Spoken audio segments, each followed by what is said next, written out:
नमस्कार दोस्तों, Alisa success point online format पे आप सभी का स्वागत व हार्दिक अभिनंदन है।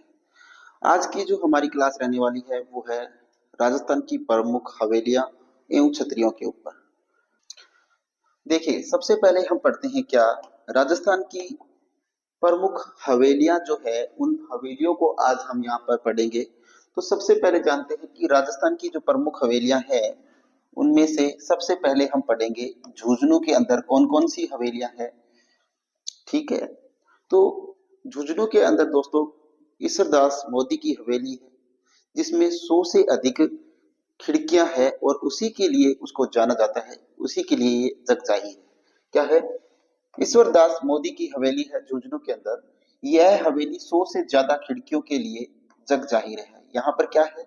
100 से भी ज्यादा खिड़कियां है इस हवेली के अंदर। कौन सी हवेली के अंदर? ईश्वरदास मोदी की जो हवेली है उसमें 100 से ज्यादा खिड़कियों के कारण ही ये क्या है, प्रसिद्ध है।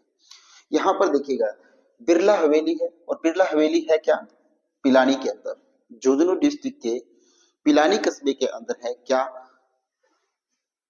क्या है? कौन सी हवेली है? बिरला हवेली। ठीक है, अब देखिए सागरमल लाड़िया की जो हवेली है वो भी मंडावा झुंझुनू के अंदर है। सागरमल लाड़िया की हवेली। आगे देखिए रामनाथ गोयनका की हवेली है, कहाँ है दोस्तों? मंडावा के अंदर है। रामदेव चौरवानी की हवेली है वो भी मंडावा झुंझुनू के अंदर है। उसके बाद देखिए लाल दर्जी दर काजी की हवेली है वो नवलगढ़ झुंझुनू के अंदर है। तो ये जो झुंझुनू है दोस्तों ये हवेलियों के लिए प्रसिद्ध है। जैसलमेर की तरह झुंझुनू भी क्या है, अपनी हवेलियों के लिए प्रसिद्ध है। तो यहाँ पर देखिए पोदार की हवेली है वो कहाँ है? नवलगढ़ झुंझुनू में है। भगतों की हवेली है वो नवलगढ़ झुंझुनू में है। टीबड़े वालों की हवेली झुंझुनू के अंदर है। नाथूराम पोदार की जो हवेली है वो बिसाऊ झुंझुनू के अंदर है। सोना चांदी की हवेली महनसर है, और ये वही महनसर है जहाँ की शराब है वो बहुत ज्यादा फेमस है, बहुत प्रसिद्ध है यहाँ की शराब। ठीक है, तो यहाँ पर हमने पढ़ा झुंझुनू से संबंधित जो हवेलियां हैं उनके बारे में हमने यहाँ पर पढ़ा। अब हम चलते हैं अगली स्लाइड पे, देखिएगा आगे पढ़ते हैं। यहाँ पर देखिएगा जोधपुर को पढ़ते हैं। जोधपुर में कौन कौन सी हवेली है? बड़े मियाँ की हवेली जोधपुर के अंदर है। पच्चीसा हवेली जोधपुर के अंदर है। राखी हवेली जोधपुर में है। पुष्य हवेली जो है दोस्तों इसकी क्या विशेषता है? यह विश्व का एकमात्र ऐसा भवन है जो एक ही नक्षत्र यानी पुष्य नक्षत्र में बना है। तो ये बात ध्यान रखना, विश्व का एकमात्र भवन जो पुष्य नक्षत्र में बना है वो कौन सी है? पुष्य हवेली है। कौन सी है? पुष्य हवेली है। तो ये यहाँ पर इंपॉर्टेंट क्वेश्चन बन सकता है कि पुष्य हवेली की मुख्य विशेषता क्या है, कि ये विश्व का एकमात्र ऐसा भवन है जो पुष्य नक्षत्र में बना हुआ है। ओके, अब देखिएगा आगे बढ़ते हैं उदयपुर को। देखिएगा उदयपुर, उदयपुर में मोहन सिंह जी की हवेली है। बागौर की जो हवेली है वो उदयपुर में है। इसमें सबसे बड़ी पगड़ी रखी हुई है। तो राजस्थान की जो सबसे बड़ी पगड़ी है वो बागौर हवेली उदयपुर के अंदर रखी हुई है। ये बात आप ध्यान रखना कि विश्व की या सबसे बड़ी जो पगड़ी है वो कहाँ रखी हुई है? बागौर हवेली के अंदर रखी हुई है। और बागौर हवेली है कहाँ पर? उदयपुर में है। ठीक है, अब देखिए आगे बढ़ते हैं। जेमल की जो हवेली है वो भी उदयपुर के अंदर है। बाफना हवेली है वो भी कहाँ है? उदयपुर के अंदर है। तो ये प्रमुख कुछ हवेलियां हैं जो उदयपुर में स्थित है। अब पढ़ते हैं आगे की हवेलियों के बारे में। देखिएगा जयपुर को पढ़ते हैं। देखिए जयपुर में कौन कौन सी हवेली है दोस्तों? पुरोहित जी की हवेली, इसमें टेपरा पद्धति, टेपरा पद्धति से भित्ति चित्र है। क्या है? टेपरा पद्धति जो होती है, इस टेपरा भित्ति के चित्र है वो यहाँ अंकित है। कहाँ पर? पुरोहित जी की हवेली में। और पुरोहित जी की हवेली है कहाँ पर? जयपुर के अंदर। रत्नाकर भट्ट पुंडरीक की हवेली भी कहाँ है? रत्नाकर भट्ट पुंडरीक की जो हवेली है वो भी कहाँ है? वो भी जयपुर के अंदर स्थित है। ठीक है, चुर्रा सिंह की हवेली कहाँ है? चुर्रा सिंह की जो हवेली है वो भी कहाँ स्थित है दोस्तों? कहाँ स्थित है? जयपुर के अंदर स्थित है। अब पढ़ते हैं सीकर के बारे में। सीकर को पढ़ते हैं। सीकर में कौन कौन सी हवेली है? बिनानियों की हवेली है वो कहाँ है? सीकर के अंदर है। पंसारी की हवेली कहाँ है? श्री माधोपुर। और ये श्री माधोपुर है कहाँ पर दोस्तों? ये सीकर के अंदर है। तो श्री माधोपुर सीकर के अंदर पंसारी की हवेली स्थित है।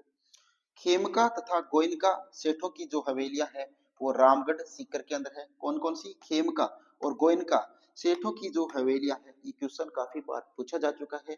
खेमका और गोयनका की जो हवेलियां हैं वो रामगढ़ के अंदर स्थित है। और रामगढ़ कहाँ पर पड़ता है? सीकर में पड़ता है। ठीक है, देखिए नई हवेली रोनेदी वालों की चौक, नई हवेली रोनेदी वालों की चौक हवेली जो है वो भी कहाँ है? सीकर के अंदर स्थित है। लक्ष्मणगढ़ सीकर के अंदर है। कहाँ है? चौक की हवेली कहाँ है? लक्ष्मणगढ़ सीकर के अंदर स्थित है। ओके, अब देखिएगा आगे बढ़ते हैं।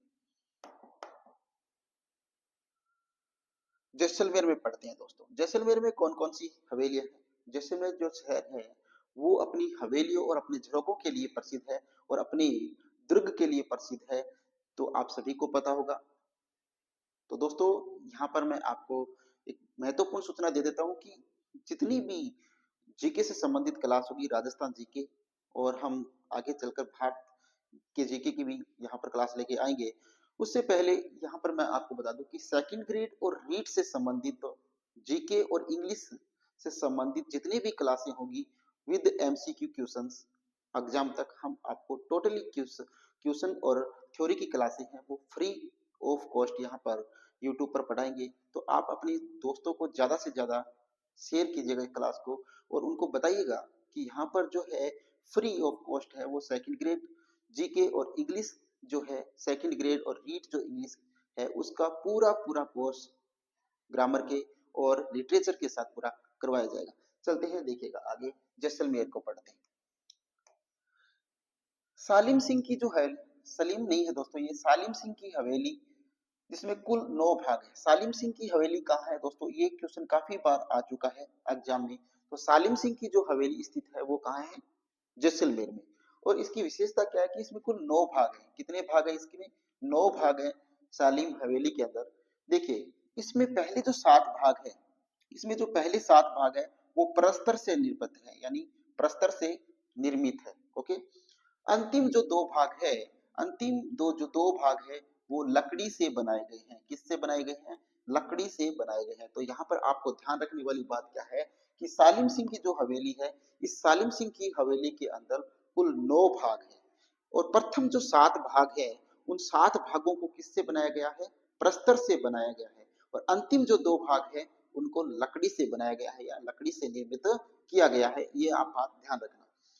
पूछा जा सकता है कि सालिम सिंह की हवेली में कुल कितने भाग हैं या कितने प्रस्तर से निर्मित भाग है या कितने लकड़ी से निर्मित भाग है, तो वो आप ध्यान रखना। इन दोनों भागों को क्रमशः रंग महल, ये जो लकड़ी के जो 2 भाग हैं, लकड़ी वाले जो 2 भाग हैं इनको क्या कहते हैं? रंग महल। और क्या कहते हैं? शीश महल कहते हैं। तो ये बात भी ध्यान रखना कि लकड़ी से बने हुए जो 2 भाग है सालिम सिंह की हवेली में उनको किन किन नामों से जाना जाता है? तो दोस्तों उसे रंग महल और शीश महल के नाम से जाना जाता है। ये बात आप ध्यान में रखना।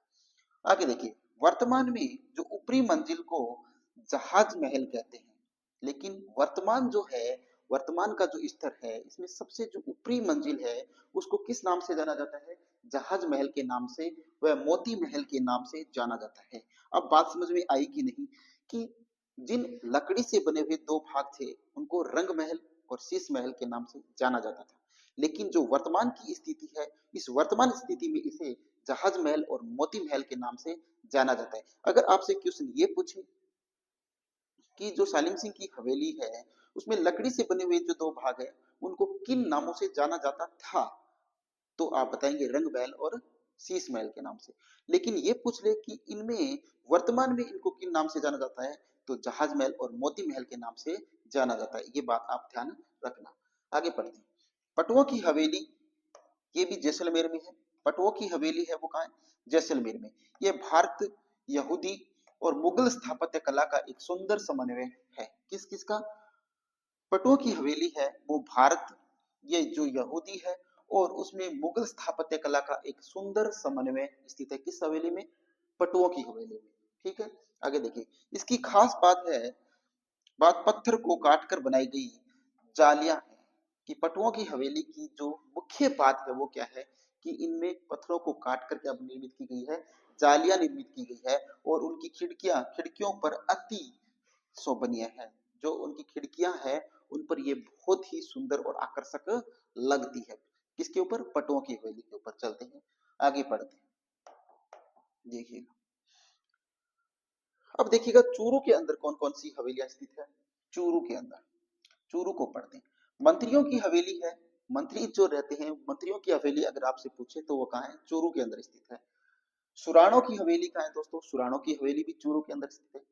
और रामनिवास गोयनका की हवेली कहाँ है दोस्तों? रामनिवास गोयनका की जो हवेली है वो कहाँ है?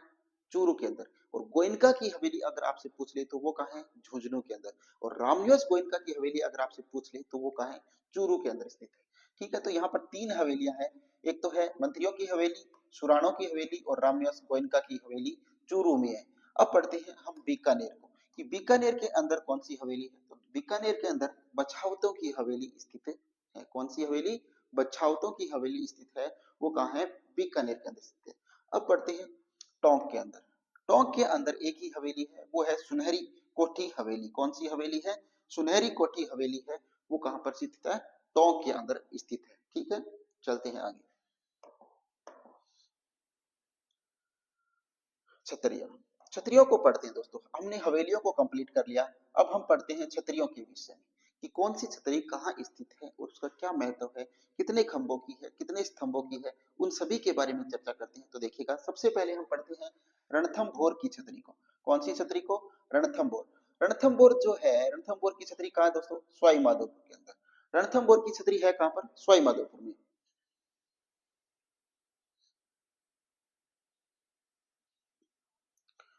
रणथंभौर की छतरी है कहाँ? रणथंभौर है कहाँ? सवाई माधोपुर में।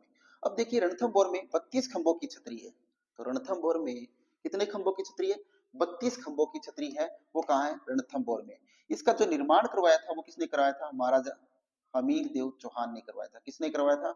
हमीर देव चौहान ने। रणथंभौर में जो 32 खंभों की छतरी है उसका निर्माण कौन कराते हैं? हमीर देव चौहान करवाते हैं। किसकी याद में? अपने पिताजी की याद में करवाते हैं। तो बात क्लियर कि रणथंभौर में 32 खंभों की छतरी का निर्माण करवाते हैं कौन? हमीरदेव चौहान। किस लिए? अपने पिता की याद में। ठीक है, अब देखिए मांडलगढ़ की छतरियां, सॉरी मांडल की छतरियां। मांडल की छतरियों को पढ़ते हैं। यह है आमेर के जगन्नाथ कछवाहा की समाधि पर छतरी बनी हुई है। मांडल की जो छतरी है वो आमेर के राजा थे जिनका नाम था जगन्नाथ कछवाहा, और उनकी समाधि पर ये छतरी बनी हुई है। कौन सी? मांडल की छतरी। ठीक है, और ये कहाँ है? मांडल। ये 32 खंभों की छतरी है। ये कितने खंभों की छतरी है? जगन्नाथ कछावा की जो छतरी है वो कितने खंभों की छतरी है? 32 खंभों की छतरी है, ध्यान रखना। बांडोली की छतरी, बांडोली कहाँ पर पड़ता है दोस्तों? उदयपुर के अंदर। बांडोली की जो छतरी है वो चावंड में महाराणा प्रताप का राज्य अभिषेक हुआ था और बांडोली में इनकी छतरी स्थित है। ठीक है, बांडोली जो है, बांडोली में किसकी छतरी है? महाराणा प्रताप की छतरी है। और महाराणा प्रताप प्रताप का जो राज्य अभिषेक हुआ था वो कहाँ हुआ था? चावंड में हुआ था। ये बात भी आप ध्यान में रखना। अब चलते हैं अगली स्लाइड पे। देखिए कुंवर पृथ्वीराज, कुंवर पृथ्वीराज की जो छतरी है वो कहाँ है दोस्तों? कुंवर पृथ्वीराज की कुंभलगढ़। कहाँ पर है? कुंवर पृथ्वीराज की जो छतरी है वो कहाँ है? कुंभलगढ़ के अंदर है। और कुंभलगढ़ में जो कितने खंभों की छतरी है ये 12 खंभों की छतरी है या 12 स्तंभों की छतरी है। तो कुंभलगढ़ के अंदर कुंवर पृथ्वीराज की जो छतरी है वो कितने खंभों की छतरी है? 12 खंभों की छतरी है। केसर बाग की छतरी कहाँ है दोस्तों? केसर बाग की जो छतरी है वो कहाँ है? बूंदी के अंदर स्थित है। ये 66 छतरियां हैं। यानी कि बूंदी के अंदर कुल कितनी छतरियां हैं? 66 छतरियां हैं। कितनी? 66 छतरियां। इनकी विशेषता क्या है? यहाँ राजाओं के साथ सती हुई रानियों की प्रतिमाएं भी उत्कीर्ण है। तो यहाँ पर जो 66 छतरियां हैं इनमें क्या है कि राजाओं के साथ जो सती हुई रानियां थी उनकी प्रतिमाएं भी उत्कीर्ण की गई है। तो ये बात ध्यान रखना कि केसरबाग की जो छतरियां हैं वो कहाँ है? केसरबाग की बूंदी में। और बूंदी के अंदर टोटल 66 छतरियां हैं। इन 66 छतरियों में राजाओं के साथ जो उनकी रानियां सती हुई थी उन रानियों की प्रतिमाएं भी इसके ऊपर क्या है? उत्कीर्ण है केसरबाग की छतरियों में। ये बात आप ध्यान में रखना। अब देखिए गैटोर की छतरियां। गैटोर की छतरियां आपको सभी को पता होगा, जयपुर में है। कछुआ शासकों की छतरियां है ये। ईश्वर सिंह की छतरी प्रसिद्ध है, यानी कछुआ शासकों में जो प्रसिद्ध है वो ईश्वर सिंह की जो छतरी है वो क्या है, प्रसिद्ध है। ठीक है। बड़ा बाग की छतरियां, बड़ा बाग की छतरियां दोस्तों कहाँ है, जैसलमेर के अंदर स्थित है। बड़ा बाग की छतरियां कहाँ है, बड़ा बाग की छतरियां जैसलमेर के अंदर स्थित है। यहाँ जैत सिंह, यहाँ जैत सिंह की छतरी है जिसमें इन्हें ऊंट पर सवार दिखाया गया है। तो यहाँ पर एक क्वेश्चन बन रहा है, वो महत्वपूर्ण क्वेश्चन बन सकता है कि बड़ा बाग की जो छतरियां है, बड़ा बाग की जो छतरियां हैं उसमें किस शासक को ऊंट पर सवार दिखाया गया है। तो किसको दिखाया गया है दोस्तों, जैत सिंह को। या आपसे क्वेश्चन ये भी पूछा जा सकता है कि जैत सिंह ऊंट पर सवार उनकी जो प्रतिमा है वो कहाँ स्थित है, तो वो है बड़ा बाग की छतरी जैसलमेर के अंदर स्थित है। तो ये बात आप नोट कर लेना। ठीक है, चलते हैं अगले पार्ट पे। अहाड़ की छतरियां, अहाड़ कहाँ है दोस्तों, अहाड़ की छतरियां, अहाड़ कहाँ है, उदयपुर के अंदर। तो उदयपुर के अंदर देखते हैं, अहाड़ गांव में मेवाड़ के राजाओं की छतरियों के साथ स्थान को क्या कहा जाता है, महासतिया कहते हैं। तो ये बात यहाँ आपको नोट करने वाली है, याद रखने वाली है कि अहाड़ गांव जो है उसमें मेवाड़ के राजाओं की जो छतरियों के स्थान जो है, मेवाड़ के राजाओं की छतरियों का जो स्थान है उसे क्या कहा जाता है, महासतिया कहा जाता है। ये बात आप ध्यान में रखना। यहाँ अमर सिंह द्वितीय जो महाराणा प्रताप के सपुत्र थे, अमर सिंह, संग्राम सिंह तथा करण सिंह की छतरियां स्थित है। यानी अहाड़ के अंदर कौन से, अमर सिंह की और संग्राम सिंह की तथा करण सिंह की छतरियां स्थित है। तो आपसे पूछ ले कि अहाड़ गांव के अंदर कौन कौन से शासकों की छतरियां स्थित है, तो अमर सिंह द्वितीय की, संग्राम सिंह की और कर्ण सिंह की छतरियां यहाँ पर स्थित है। ओके, अब देखिए मामा भांजा की जो छतरी है वो दोस्तों कहाँ है, मामा भांजा की छतरी है वो जोधपुर में स्थित है। कहाँ है, मामा भांजा की छतरी है वो जोधपुर में स्थित है। अब इसकी विशेषता क्या है, देखिए यह छतरी धन्ना तथा भीवा, धन्ना तथा भिया वीरों की छतरी के नाम से भी जानी जाती है। यानी मामा भांजा की जो छतरी है वो किस नाम से जानी जाती है, धन्ना तथा भिया के नाम से भी जानी जाती है। या किस छतरी को धन्ना और भिया के नाम से जाना जाता है, तो वो जाना जाता है मामा भांजा की छतरी को। ओके, अब पढ़ते हैं आगे। इन मामा भांजा ने अपने स्वामी की मौत का बदला ठाकुर प्रताप सिंह उदावत से लिया था। इन मामा भांजा जो है, ये मामा और भांजा जो है, इन्होंने अपने स्वामी की मौत का बदला है वो ठाकुर प्रताप सिंह उदावत से लिया था। ठीक है, शासक का नाम क्या था, प्रताप सिंह उदावत। अब क्वेश्चन बन सकता है कि मामा और भांजा ने अपने स्वामी की मौत का बदला किस शासक से लिया था, तो किससे लिया था, प्रताप सिंह उदावत से लिया था। ये बात आप ध्यान रखना। अजीत सिंह की छतरी बनवाई गई, गोराधाय की छतरी अजीत सिंह ने बनवाई थी। यानी गोराधाय जो थी इसकी छतरी किसने बनाई थी दोस्तों, अजीत सिंह ने बनवाई थी। तो गोराधाय की छतरी किसने बनाई थी, अजीत सिंह ने बनाई थी, ध्यान रखना। ओके, आगे चलते हैं। तो आज की क्लास जो हवेलियों और छतरियों से संबंधित ये महत्वपूर्ण क्लास थी वो आज यहाँ पर समाप्त होती है। तो दोस्तों ये यहाँ पर जो महत्वपूर्ण छतरियां थी जिनसे क्वेश्चन हर बार पूछा जाता है, उन्हीं छतरियों को यहाँ पर आपके सामने लेकर आया गया था और बताया गया था। तो यहाँ पर कुछ ज्यादा ट्रिक वाली कहानी तो होती नहीं है, इसलिए आपके सामने ये जो क्लास है वो लेकर आए जो महत्वपूर्ण है। लेकिन दोस्तों आपको टोटल रीट और सेकंड ग्रेड से संबंधित जीके जो है और विद एमसीक्यू आपको पूर्ण करवाया जाएगा। और सेकंड ग्रेड और रीट इंग्लिश का जो सिलेबस है वो भी आपको बहुत ही बेहतरीन तरीके से आपको यूट्यूब पर करवाया जाएगा विद एमसीक्यू। हम कोशिश करेंगे